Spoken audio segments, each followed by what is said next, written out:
大家好，我是老莫。今天咱们做的是好吃的玫瑰蒸餅，非常的松软，而且香甜也有花香。接下来一起看操作。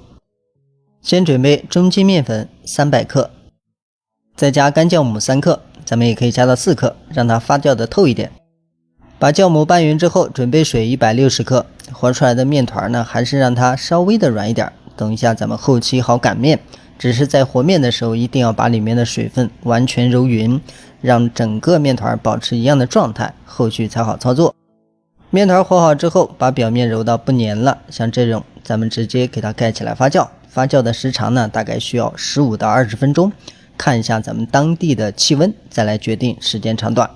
面团發酵完成，接下來呢，咱們撒上一點乾粉，取出面团。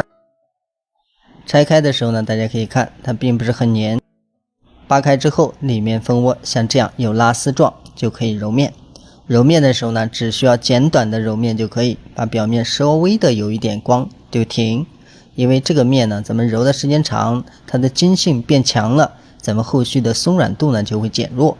所以大家在做其他面食一樣，要想它更鬆軟，就不要揉太久。揉成這樣之後呢，壓扁，直接用擀面杖開始擀片狀。擀的時候呢，要注意厚度，不要偏薄。差不多擀好之後，就像畫面中這樣。然後不到邊的地方，稍微給它拉扯一下，弄齊。下一步，準備50克玫瑰醬，加上一點蜂蜜，這個量呢不用多，因為它本身有甜味兒。接着需要把它完全抹開。如果玫瑰醬比較稀，就是有水那種，咱們弄一點熟面粉，這個熟面粉的量也不要大，大概20克左右。然後呢，再稍微的在裡面來上一點紅糖。下一步，直接把這個面皮呢拉扯一下，对折過來。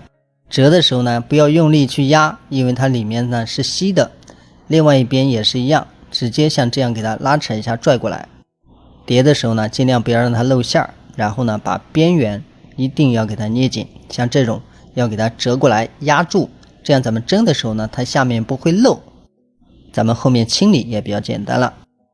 到這一步，基本的操作就算完成了，只要把邊上該捏的部分給它捏上。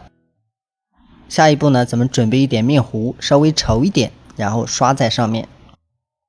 最後一步，咱們準備玫瑰花瓣，這個是用蜂蜜水泡過的，讓它略帶甜味兒。當然咱們要稍微給它切一下，讓它小一點，不要太大。最後一步，直接蓋起來2次发酵，发酵時間呢大概10分鐘。時間到了之後，咱們接的時候呢一定要慢一點，因為表面有面糊。再用手像這樣給它摸一下，彈性很好就行了。然後呢，直接擺入蒸籠。放蒸籠的時候呢，一定要輕，因為這個面是發好的，不要給它捏得太狠，防止它死掉。最後蒸呢是中火蒸18分鐘出鍋。大家可以看一下，所有的地方呢都是鼓鼓的，也沒有出現任何狀況，而且鬆軟度非常的好，味道也很香。切開之後裡面就是這樣的，大家可以看這個鬆軟度。